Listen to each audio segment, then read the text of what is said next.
The numbers told the story. They always do. It's one of those idiots who believe in analytics. This is a numbers game with Gill Alexander on VSiN. Hour number 2 of a numbers game at VSiN, the Sports Betting Network, VSiN.com, Game Plus, iHeartRadio, YouTube TV, however you're taking us in. We appreciate it. It's Gill Alexander. It's Kelley Bydlon, live from Bar Canada at the D, majestic downtown Las Vegas, Nevada. Still to come this hour, Dave Syversten. I want to get that right. Dave Syversten, Senior Draft Analyst at OurLads Scouting Services, talk NFL Draft with us. Kelley and I will go through our NFL Draft bets once again coming up as well. I want to say that Bill Krakenberger will not be here on the show tomorrow. The reason for that is that Crack is attending Howie Schwab's funeral. So we intended to talk about Howie Schwab when Crack was here tomorrow, but he is actually going to be at the funeral itself, scheduled for the day that he is normally on this show. So obviously that's very understandable. And just a tribute to Howie Schwab real quick, since we won't get a chance to do it with Crack, which is, Howie Schwab passed away at 63 years old. Howie was on the show here on a numbers game with us, courtesy of Crack, once upon a time. Could not have been more nice. He also let me talk with Schwab off air, Howie off air. Just a gentleman, just a super sweet guy. And for a generation, for those of a certain age, we remember him from the Stump the Schwab show on ESPN, which only Kelley, really interestingly, we think of these things historically as having lasted much longer than they actually did. It was only on from 2004 to 2006.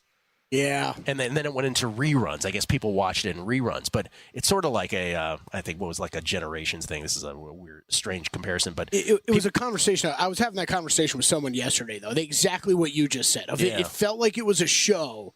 I mean, it made a major impact on me. Stump the Schwab. Are you kidding me? That was legendary when it first came on, and it felt like it ran for 8-10 years, something like that. It's funny, but people talk about Farrah Fawcett Majors having been on Charlie's Angels.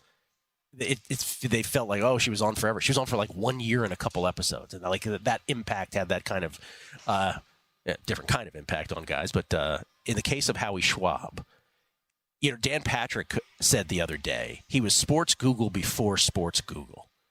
Howie Schwab was the most knowledgeable. I mean, we all know people in our lives who are sports encyclopedias. There was a point when I was a kid, right, like where your brain is just infested with nothing but sports knowledge. And you have all this kind of like recall on details. I was at when Parles was in your chair, like Parlay had like between the years of like a certain time of his life, like 2002, 2005, like he had this unbelievable knowledge. Where when you get to a certain age, I only remember stuff from the 80s and 90s or 70s even. And then your brain sort of purges information after that. Howie Schwab knew everything about everything always. Any sport. And if you watched Stump the Schwab all those years, it was this super creative format where there was 3 rounds. The second round he didn't participate in, but the first round and the final round he did. And no one could beat the Schwab for, I want to say, a year and a half of that show. And then he finally got beat, not because the other guy was so much smarter than him, but he just had a bad day on the show. But it was just that he was this mythical character, and in person, in just the brief time that Crack was kind enough to have him on the show here on a numbers game, he was just as nice a human being as there was, super generous. And everybody at ESPN talks about him that way. Chris Felica, our friend, talks about him as a great influence on him, and so kind to him in his early days at ESPN as well. So Howie Schwab passing away at the age of 63. We didn't want to let that go by without acknowledging it, and Crack will be at the funeral tomorrow. When I say Crack, I mean Bill Krakenberger. Let me just point that out for those who may not know who Crack is. I mean, and you brought it up, but extremely close. I mean, not only did he get him on the show, but how many shots, he was gone doing remote shots from Howie's Bill did place, the show many times from Howie Schwab's place in Florida. Yeah, in Aventura, down in South Florida. Okay. We have not updated our NFL draft bets. We haven't added any. I don't know. Have you added any since yesterday? Maybe you have. All these days are bleeding together now. Yeah. Did I add anything yesterday? I don't think I did. No, I do not think I did. Okay, but let's go through what we have. Let's start with Kelley's, because Kelley's appears on the screen here first. Go Go ahead, sir. Yeah, Jaden Daniels. So, yeah, I mean, we hit this right about the same time. You hit a little bit earlier than me. I was waiting to see where their buyback would be. I played Daniels over Drake May. This is not, if you're sitting at home watching, you're like, why would you go number 2 and then Daniels over Drake May? This is just a bet by proxy. This was the best price. I bet the minus 140, what was that, last Friday, right, when we were talking about this? Morning. Yep. Because you bet it Friday morning. I waited a little bit longer. I bet minus 140. I think it was a Friday night or Saturday morning. I went to go add, and already by that point it had gotten to like minus 200 everywhere in town. Circa had a matchup still, though, with Daniels against May at minus 145. So that's why I bet that's really just by proxy the second overall pick, I'm hoping. Marvin Harrison Jr. to the Cardinals. That was the first bet that I made. We talked about this earlier in the week, but Harrison Jr., third pick at it, did sprinkle a little bit on that. Onto that in case that does occur. Also played not shown, but I did play that exact of the top 3 that you played as well, with Harrison going third, Jaden Daniels 2, and Caleb Williams 1. Malik Neighbors 5th pick plus 225. We've talked about this pick for a while now. I think Gill's win. Gill's going to win. I'm going to win, or there's going to be a trade and we're both going to lose because I think it's offensive line or wide receiver for the Chargers if they stand pat. Yeah. Well, go ahead. Dallas Turner 8th pick. A couple bets in on that one, and he's no longer the favorite there, so we'll see where that goes. 8th pick, and then top 10 pick as well. Keon Coleman under 46.5. This was my guy this year. I will die on this hill. Keon Coleman, too good, up in the air with the ball. He's going to be drafted somewhere. Wouldn't be shocked if it is in the first round, but played the under 46.5 that Circa posted here. Quarterbacks, I've got a little over on the over, little on the under. Just a little free money there. And then wide receivers, I did the over. Feel like I'm one of the few people with the over at this point. I think these conversations, and I want to have one with you after you go through your picks, because there's one about the Jets I want to have, and then the wide receivers. Yeah, wide receivers who Drew famously thinks will be a under easily. Yeah. No, and I know Matt Brown feels that way too. I was talking with him for a while yesterday. I think it's an interesting conversation. I think Drew laid it out really well because it's similar thinking, right? Like I bet the over because I've seen so many different mocks and heard so many different people involved with the draft sprinkling in names at the end of that first round, where if you combine all the mocks I've probably read through, I've probably seen 12, 13 different wide receivers that have ended up in the first round. That's very true. You know, so my thought was, okay, that's an over. I think Drew did a good job of explaining the other day, okay, he looks at that same thing and says, okay, there's way too much supply here, not enough demand. These teams are just going to wait till the second round to take these guys. So we'll have to see what happens. I think Matt Brown feels kind of the same way about that. Here are mine. These are not listed in the chronological order of when I made them, but Jaden Daniels, second pick of the draft. I said this was this past Friday morning. I was not going to get involved in this because I always thought it was going to be Jaden Daniels number 2, but his price was prohibitive, and then that huge move against him going number 2 was Friday morning, so I made it at minus 125. Thanks, Topgolf. Thanks, Topgolf. Thanks, Jaden Daniels' agent. We think. By the way, Jaden Daniels, this whole thing that he wants to be reunited with Antonio Pierce and be a Raider, but I'll settle for Washington. I was like, come on, dude. There's no idea. Like, I don't think he has any appreciation for how amazing the Washington fan base is compared to the transient Vegas one. Stop it. Yeah. Come on, Jaden, get on board. I think to be fair to the kids, I think you probably need a couple years, what I mean, around the fans in the building to really start to appreciate the history and things Daniels, like that. It could be the king of the DMV. Like, he has no idea how this will change his life. I took Marvin Harrison third pick. So now there's going to be a couple exactas here in the Marvin Harrison third pick. This was based on sort of the Somich / Luke Swain, Drew Dinsick podcast, Beating the Book podcast we did. By the way, still available, the Beating the Book NFL Draft podcast. If there is a possibility of chaos, right? Like if the Patriots really prefer Jaden Daniels over, say, Luke May or J.J. McCarthy, and there isn't a trade that knocks their socks off, would they not take Marvin Harrison right there, staring them in the face? So I grabbed that at 25-1. That would make my draft right there, dude. Right, like, if that just happened, that'd be over. I'm with you. One of the earliest picks I made was Joe Alt as the 5th pick. I really actually think this has a shot. Plus 450. Jim Harbaugh has been very vocal about wanting an offensive lineman to start this tenure as the coach of the Chargers. Could he hook up his boy J.J. McCarthy and trade out? I guess. But if the Chargers are sitting there at 5 and there's no trade that knocks your socks off, I think they go Joe Alt plus 450 at 5. Roma Dunze, that's all Felica. Under 8.5, I also have him coming up. You'll see exactly as the number 6 pick. But I went under 8.5. He tied the Giants into Roma Dunze that they're obsessed with him. Dallas Turner was an under 9.5 because it looked like Atlanta was a lock to get him. Not so much anymore. We'll see. Jaguars first pick cornerback. This is just me betting mocks. Like every mock had them picking a corner. So I actually bet that one twice. And Stations actually took a bet on that. There's the under 4.5 quarterbacks. This was another market I wasn't going to get involved with, but when the price on the over went soaring high, I took the under at plus 160. And then here are the others. These are the exact as I was referring to, and these are just the fun ones. Again, Caleb Jaden Harrison, 40-1. Caleb Jaden Harrison, Drake Joe Alt, 200-1. Caleb Jaden Harrison, Drake Malik, 200-1. Good luck, baby. But could you imagine? Can you imagine? What I love is, like, I want to be able to sit here and say, like, I like the chances of that because, like, I do. But, like, we've all sat through NFL drafts before. Like, all this takes is one trade, one thing, and it blows the entire thing. And the exactas aren't for as much. They wouldn't even let you bet as much on the exactas as they would on the others. That was one of those where you put in a number and they're like, we'll give you this amount. How about that? And you're like, oh, fine. I think I put it in the pro tip yesterday, too. But, like, this is... Like, okay, Gill, like these were and I bet that the top 3 exact order too. 40-1, 200-1's great. Sure. Maybe not screw around with the 3-1s that are at the top of the board. Like a lot of things can change. If you're going to do this nonsense, make it count. David Syversten from OurLads Scouting Services will talk draft with us. NBA thoughts. I've done enough NBA this morning. Let's get back to basketball after a kind of ho-hum night in the association last night. We're coming back. It's a numbers game at VSiN, the Sports Betting Network.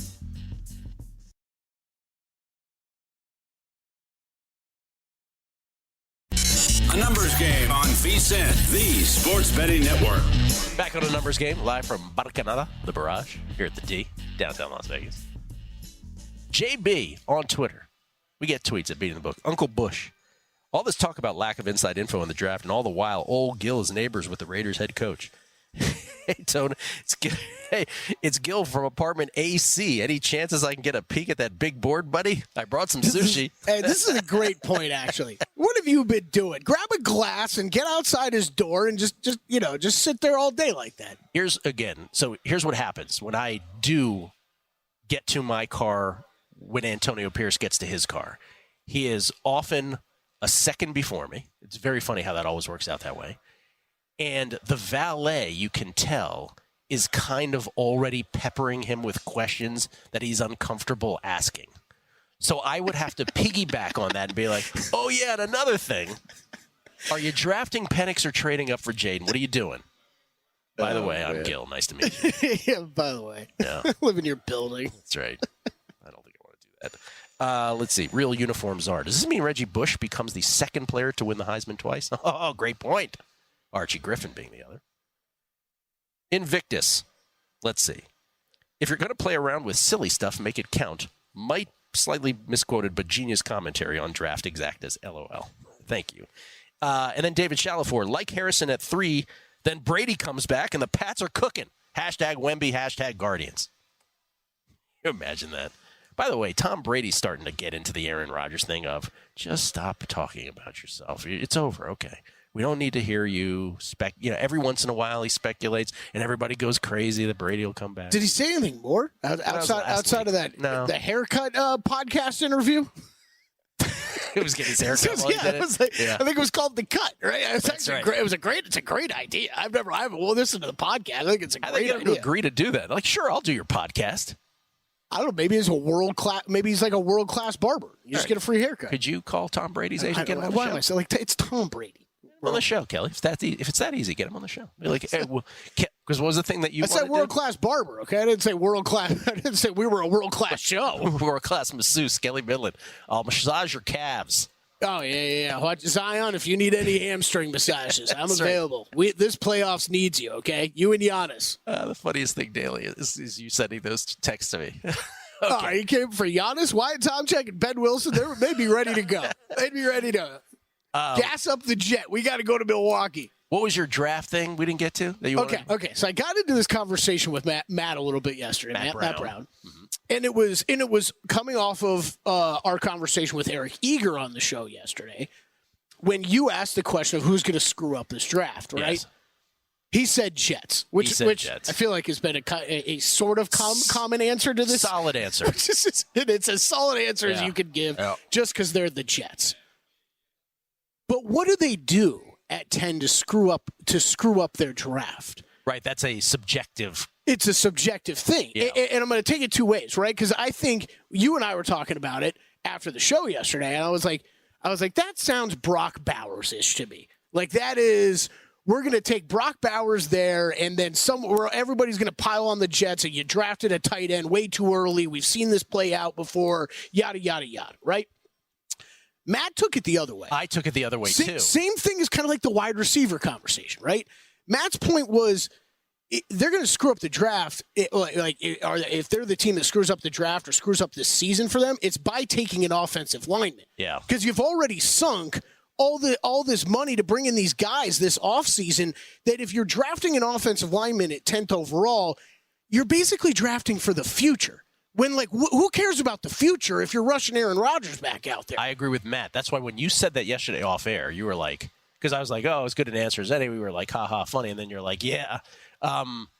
You took the approach that drafting Brock Bowers would be them screwing up the draft. And I was surprised by that because I was like, oh, you think that's the screw up? I think if all Aaron Rodgers would have to do is whisper to the front office and be like, well, you better draft Brock Bowers because that's the dude that I want. And we already have players on offense, right? The Garrett Wilsons of the world. We're going to be stacked. Yeah. Aaron Rodgers is not going to be there, maybe not beyond this year, right? Maybe. Right, correct. So, yes, get every unicorn you can possibly find and go for it. Yeah, go for it. What are we doing otherwise? No, I agree. I agree with that. I really do. At the end of the day, I agree with that. Which I think just maybe makes their choices of off-season signings on the offensive line more questionable. Because there's a lot of people. How many people have you heard say they need to draft an offensive line because they got to protect Aaron Rodgers and keep him up? Oh, we just had that on the show today already. I understand. Yeah. That makes sense. I understand it. But if you already sunk, money and capital into bringing guys in the offseason, you kind of already did that. I'm with Matt. You gotta you got Aaron Rodgers to just hack the notion of time.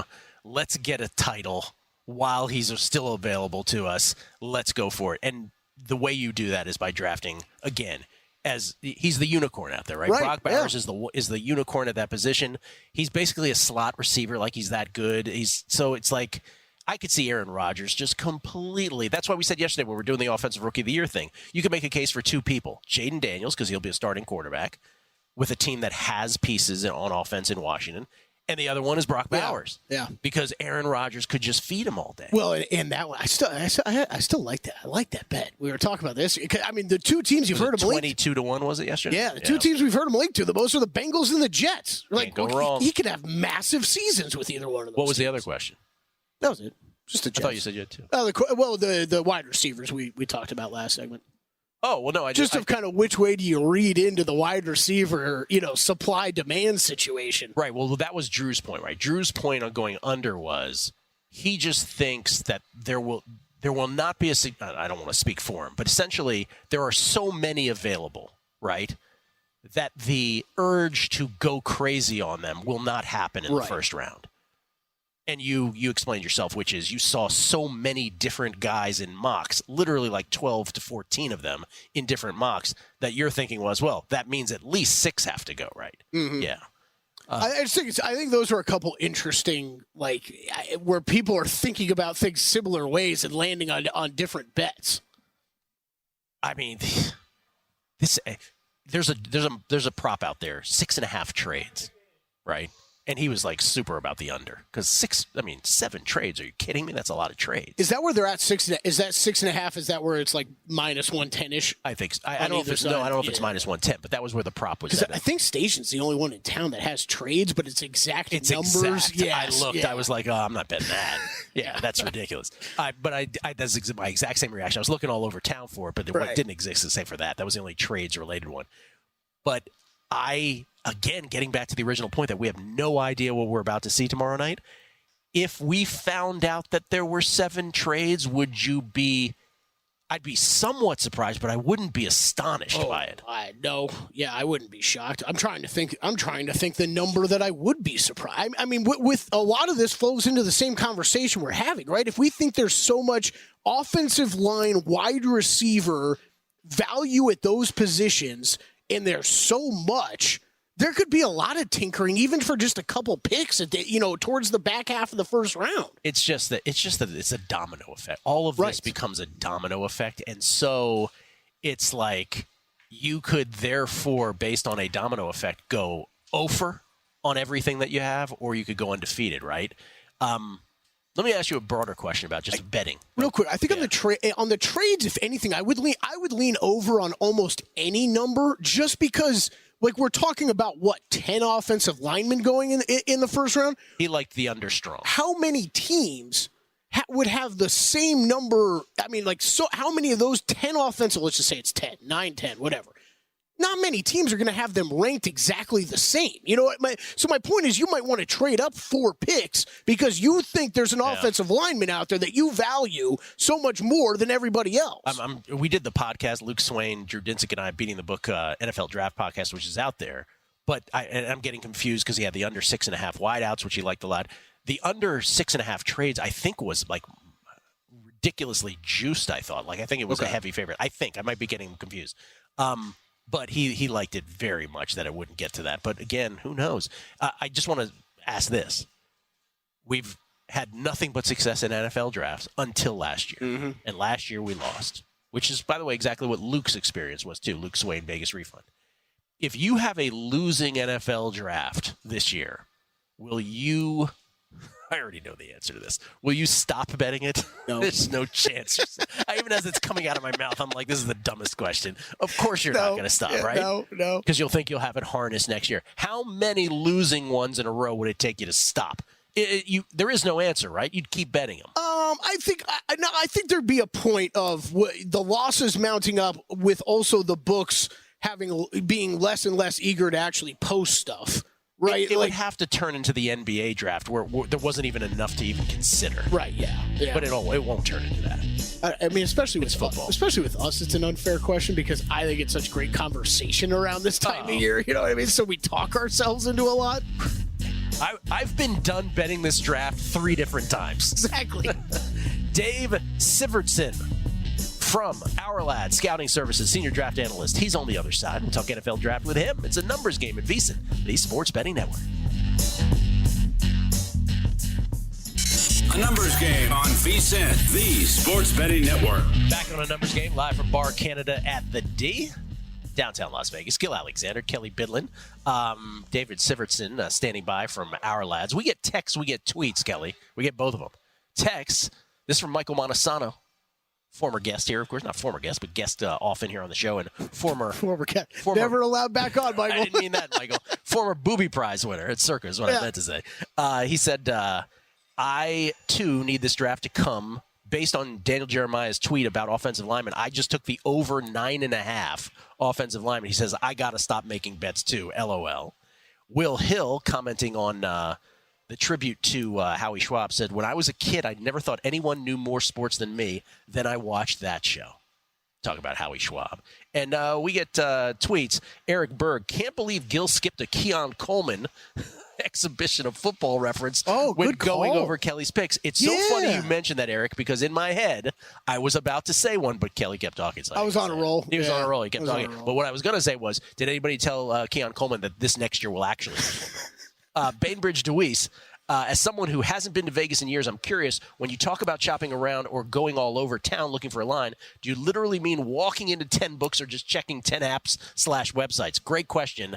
Checking 10 apps / websites is usually the answer. Well, no, it's not. Just 10 apps, not websites. No, we not don't have not the websites. We wish we had the luxury of pulling it up on our computer. The 10 apps part. Why do you think we complain about the phone app so much? We're on our phone for 30 minutes trying to make one bet. Bainbridge, when this state gets legalized sports betting, it is going to be something. Watch out. Ladies and gentlemen, he is the senior draft analyst at OurLads Scouting Services. You can follow him on Twitter at OurLads_SY. David Syversten joins us. Dave, great to meet you, courtesy of the Progressive Guest Line, by the way. Yeah, thank you so much for having me on, guys. We're coming down the home stretch for the NFL draft, something that we've been doing a ton of work on for over 12 months now. It's an 18-month process now, a.k.a. we've already started next year's draft prep. So it's crazy how fast it comes, how long it comes, and then how fast it disappears as well. Really excited about the next few days. Let me just start by saying, echoing the conversation we just had off air, which is, hey, I said to Dave, just meeting him, I go, you know what I use OurLads for? And I figured he would have no idea what I use OurLads for, and you immediately shot back. The depth charts. Depth charts. That's what and you said that's your bread and butter there. That's the OurLads bread and butter. That's actually how I started off working for them, and that's usually kind of like a rite of passage to be an analyst and scout for OurLads Scouting. That's where they start. I started off on the ACC depth charts. We do college as well, and they're really important, and you have to take a lot of pride in them. And there's no shortcutting it. Every player, every height, every weight, every hometown. That's how it starts, and then to the NFL level, it's just equally important, especially with the betting now, knowing who's out, who's in. And the only way to do it right is to be on top of it 24/7, 365. And that's what we do. That's what we have a strong reputation there. Yeah. I thought I was like this secret, but that when I'm off air, when I'm on air, that OurLads is exactly where I go. All right, David, let's start with this. What is your take on the first round that you would deem to be the most off of conventional wisdom right now? What do you believe is happening that most people don't anticipate is? Oh, man. I believe that you're going to see 2 defensive players taken in the top 10. And it's a really common line that say, hey, only Atlanta is going to be going after a defensive player in the top 10. But I think there's a multiple teams that I would say it's more than coin flip direction that you're going to see 2 defenders taken in the top 10. As yes, it's a very top heavy draft when it comes to quarterbacks, offensive linemen, and wide receivers. But there's enough demand and there's enough supply to say that we've never seen 10 or even 9 players taken in the top 10 in the offense on offense in the NFL draft, and I don't see that trend being broken this year. What is your instinct on the third pick in the draft? If you believe it's Caleb Williams to Chicago, if you believe it's Jaden Daniels to Washington, what is your instinct at 3? Drake May is my instinct. I personally have J.J. McCarthy graded above Drake May, and I do know the league loves wins and championships and winners and guys that respond to adversity, a.k.a. J.J. McCarthy losing in the playoffs in 2022 season, coming back and taking it all in 2023. I get all that, but I also think at the top of the draft, you see teams, we see this every year, Trey Lance a few years ago, teams are going to look at the talent and the ceiling of a quarterback and what he can do with his arm, and it's hard to get past Drake May, who probably does have the best pure arm talent on a frame that can remind some of Justin Herbert and Matthew Stafford and Josh Allen. Not the same style of play, but just the durability and the ability to win from the pocket. I think that's where it's hard for coaches to get away from that. So I think that's why he'll be the third pick. You mentioned that you had J.J. McCarthy over him in terms of your rankings. Can you rank those top 6 quarterbacks for us and the distance between them generally? So we actually had Jaden Daniels as our quarterback 1 at OurLads, and it's been that way since the fall. The separation between the two is not significant, but if you told me I had to pick one of them, Jaden Daniels is quarterback 1 for us. Caleb Williams is number 2. Number 3, J.J. McCarthy, Drake May, number 4. And then because of medicals, Bo Nix is ahead of Michael Penix. And when it comes to pure arm talent and what this guy can do on the field, Penix is the guy. He's a better quarterback. But those medicals, I would be scared. I would be very scared to put all my eggs in that basket. Season-ending injuries to shoulders and knees. And the one takeaway I have from A, meeting him, and B, talking to those that have interviewed him at the Combine, at the Senior Bowl, he is unbelievably thin-boned, is what we call it, meaning I don't know if he's going to be able to handle NFL defensive tackles and edge rushers landing on top of him and still able to get back up. I mean, I just don't know. The durability factor is a question with Michael Penix. Just to clarify, when you say thin-boned, this is not some medical exam. This is a football analysis of it, if you will. Right. Yeah. Yes. Not a doctor by any means, but it's just more how thin he is and the lack of potential to put more muscle mass on his frame. That's another way of looking at it. Like we do know a lot about body types and body structure. When that is a huge part of the draft evaluation process. And I don't think Penix is a guy that you're going to see 10, 15 years from now with another 20 pounds on his frame. It's just not the way he's going to hold weight. All right. I have two reactions to what you just said. One, I'm a Washington fan. Don't mess this up. Draft Jaden Daniels again, based on what David just said. And then the other one is this is why I love the under 4.5 quarterbacks bet. Not only because I don't think anybody who watched Bo Nix had a great last year in college football. I get it. But I don't think anybody watched him and was like, first round NFL pick. And then the Penix thing, which you're right, we don't harp enough on are the medicals. Like, how could a team, and again, even if you love the potential of that arm, and he got a great arm, even if you love it, how can you invest a first-round pick on a guy with so much uncertainty, right? That's the big bugaboo. And I think even to build off that point is he barely got touched in his 2 years at Washington. And you can't count, I mean, Bo Nix as well. Those guys, I think, of all the quarterbacks in the country, they were touched. I think there's only 3 or 4 guys in the country that were touched less than them when it comes to pressure and sacked and quarterback hits. So it's almost like it kind of gave you this unrealistic hope that he's going to have that same kind of protection at the next level. So it's a risky move no matter what to use a first round pick on a quarterback. We see it's a coin flip right now. Quarterbacks that are taken in the top 10, and it gets even worse if you go in the 10 to 25 range. I've done studies on how many quarterbacks have actually had success that get drafted out of the top 10. The trends are unbelievably trending towards those quarterbacks almost never working out. You don't want to use the term never in any sort of scouting process because, every time you do, Brock Purdy comes out of nowhere and ends up being a starting quarterback after being Mr. Irrelevant. But, the trends and the amount of analytics that are taking over football decision-making, both on the field and in the draft room with all these guys coming from a finance background into the league, I think the trend is going to be stay away from Penix in round 1. Can you rank your wide receivers at the top of the draft for us? Yeah, so I'm a Marvin Harrison Jr. all-day guy, have been from day one. I know the flavor of Malik Neighbors and the big play potential is approaching that tier. I think they're graded very closely, but Marvin Harrison's much more polished. And Rome Odunze is kind of 1B and 1C to Malik Neighbors being right under Marvin Harrison. I think they're the equal grade. They're just different receivers, different players. So those are our top 3 receivers. And then I think Brian Thomas is a great consolation prize if you want one of those guys. But let's say Arizona or Los Angeles trades down with Minnesota and they miss out on one of those top 3 receivers. Brian Thomas is a guy that I think has a very similar upside to the 3 names that I already talked about. There's a little bit more unknown with him. He really only has 1 year of quality tape. But remember, this kid was a star high school basketball player. He was a little late to the scene on the gridiron, and we're starting to. He did things at the combine that we've seen happen 2 or 3 times since 2005. When you're talking about height, weight, speed, vertical, and by the way, he led the country in touchdowns. So we're not talking about just an athlete. Significant drop after Brian Thomas? I do think there's a significant drop because the rest of the guys that I can rattle off, Ladd McConkey, Adonai Mitchell, Xavier Worthy, Ricky Pearsall, they're closer to round 2 than round 1 when it comes to my final grades. Guys that I think can have a lot of success at the next level, and a lot of wide receiver success depends on who's throwing them the ball, what scheme they're in. But I do believe those guys are just a hair under, and I wouldn't feel as confident using even like a top 20, top 25 pick on them. Now, that feeds into the under 6.5 wideouts thought. David, a pleasure meeting you, and thank you for that Jaden Daniels love. I love that. Thank you so much. Thank you. It was great to meet you guys. David Syversten from OurLads. Interesting. We'll come back. NBA next.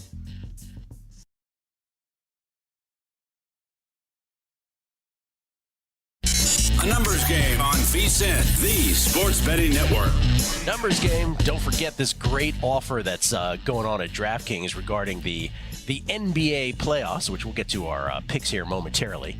But in case you forgot, don't miss out on the NBA playoff action at DraftKings, an official sports betting partner of the NBA. From the play-in tournament through the finals, DraftKings Sportsbook has you covered with same-game parlays, live betting, odds boost, and so much more.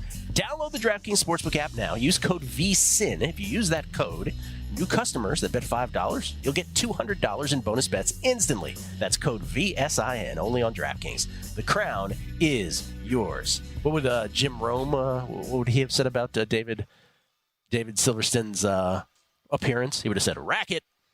That was pretty good. That was interesting. He was great. So he's got Jaden Daniels rated higher than Caleb Williams, which is a similar thing to when we had Merrill Hodge on the show. Mm-hmm. And Merrill Hodge said, Caleb Williams is nothing special. That was his exact quote. So Syversten agrees. Now, Merrill hates both Caleb Williams and Drake May, so... yes, that's I don't even really know how he feels about Jaden Daniels. He might just be the last one remaining for him. So Syversten said that, and he also said that it was interesting because he said he's a Marvin Harrison guy, but then when he talked about Neighbors and Odunze, he did a whole 1B1C thing. Yeah, I think I'm taking that as he has all three very highly rated, but there is a clear order to him. And then Brian Thomas Jr., and then a drop-off. Yeah, you and I were just talking about that during the break.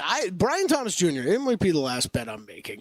I think I might be making under his position. One more is under on him. Because it feels like he is very much the consensus fourth guy. And if you're in my camp of thinking those three go very early, Odunze, Neighbors, Marvin Harrison. Somebody's going to want to grab and that there's some kind of if there's a trade up, right, with a lot of those, if we talk Cardinals, Chargers, a lot of these wide receiver needy teams, that if someone trades up for a quarterback, like David just said, he could be that wide receiver left there. Especially if you are one of those wide receiver needy teams and you have it rated just like he did, right? Which is, oh God, he's the only one worthwhile left. I got to trade up and get him or whatever. Or I got to pick him now. That's a great point. Because I think he just said it that way, and I feel like that's what's showing up on the box is there is a big separation between him at 4 and the top 3 guys, right, and him at 4 and everybody else. I would like to make a public service announcement from me to you, Kelley Bydlon. No more draft betting here after midnight tonight. Don't forget. I'm going to forget again. That's it. Nevada takes it down tonight at midnight. It's midnight? Isn't it? I think it's midnight. No, it's always been midnight. It's midnight the day before. Yeah, that's what I thought. Whereas the DraftKings of the world, they leave them up even when the draft starts. Yeah, well, the draft's going on. Lucky y'all. I mean, you're gonna get the. I mean, if I'm remembering from years past, it's like, I mean, draft starts, they'll pull a bunch of stuff down, see what happens with first pick, and then repost stuff, top 10 odds and stuff like that. The best were the days of when they weren't hip to the fact that Twitter had it before they did. Like the pick was up before the TV did. Oh yeah, you could still live bet the result. Those were the days of offshore. Yeah. We get tweets. By the way, this is a great Buddhist man who always is nonstop funny. He just put out a Kawhi meme that says, "My mind's telling me no." This is a R. Kelley lyric, but my body's also telling me no. Patrick Campbell. Sorry about that. I was texting with you yesterday. The Kawhi Leonard thing is still just adding another chapter to Kawhi Leonard has confused me once again. This is why I asked you yesterday on the show, if the Clippers lose to the Mavericks, what actually is his legacy? Because is it, he did win a championship. Yeah, but he won the championship when every Warrior, right? Matt Brown listening, 24 hours before the draft starts. Oh, 24 hours? Yes. Oh, thank you, Matt Brown. Yeah, there you go. So it's at 4 p.m., Matt Brown, PM? who also was on the Brian Thomas bet, I believe. Oh, so it's not midnight tonight? It's 5 p.m. tonight? So I needed a PSA myself. Yeah, you need to hurry up. Wrong. Yeah. Okay, maybe I can make it to 5 without making another bet. I think I'm adding that one more. Wait a minute. So the Kawhi thing again, just real quick, because as we segue to basketball here, you won a championship when KD ruptured his Achilles tendon and Clay blew out his knee. Mm-hmm. Mazel tov to you. The rest of your career is nothing but injury vagueness, right? In San Antonio, you wouldn't tell anybody what was wrong with you, and you played a few games, a little more than a few, I get it, but you get the idea. Then, ever since then, it's been a load management drama. And now here we are. We thought we were past this, I think, a little bit. I did anyway. I was wrong. And now it's like they were worse with him last night for sure than they were in game 1 without him. very tough. It's very tough to bring someone like that back in the middle of a series like this because he's so ball dominant. The usage rate that goes to a guy like that. I mean, he ended up with the most shot attempts of anybody on the team last night. It really changes things. You and I have kind of laughed about it, but like Joel Embiid's a different story because the guy is out there hurt. He's out there hurt. Clearly, he's not nearly 100%. Yet Joel Embiid, with his size and shooting ability, can easily just kind of stumble into a 30-10 night like he did the other night. It's interesting. I'm still confused about why Game 2. Why did he return last night? Kind of like I actually took it a little different than what you brought up. Your point was you stole a game all. Yeah. Well, you won Game 1, and if you're at home, so if you're telling me he wasn't healthy enough for Game 1. Like, why would I guess I would have thought they would have waited to Game 3 to even consider bringing him back. I would have agreed with that. If it were at Dallas the first 2 games and they had stolen a game, I would have said you're right. But they're at home, so they're trying to hold serve. 48 hours made that big of a difference, though? Like that I guess that's the part I'm confused about. By the way, can we get back to the 24 hours thing and the 12 midnight thing, what Matt Brown just told us? Yeah, sure. That's even dumber. Because none of us, like, that we have to check TV to remind ourselves when the draft starts and we can subtract 24 hours? It's probably more like 5:15 Pacific time tonight or something like that. Yeah. Even angrier about it. Do you have any play on either of these 2 games tonight? No, I don't. I do think that JVT's point on Giddey on the under is really good. That's a PRA. good point. I think that's been a long discussed topic with the Thunder throughout this kind of end of the regular season and what's this team going to look like in the playoffs. It's the big areas of concern, right? The youth, the size. Are you going to be able to go up against the bigger teams? Okay, we've already seen Valanciunas be a problem for them early on. And it's what do you do with Josh Giddey in late game situations? He's a great regular season player because he's a step on the floor triple-double guy, but he's not a high-level defender.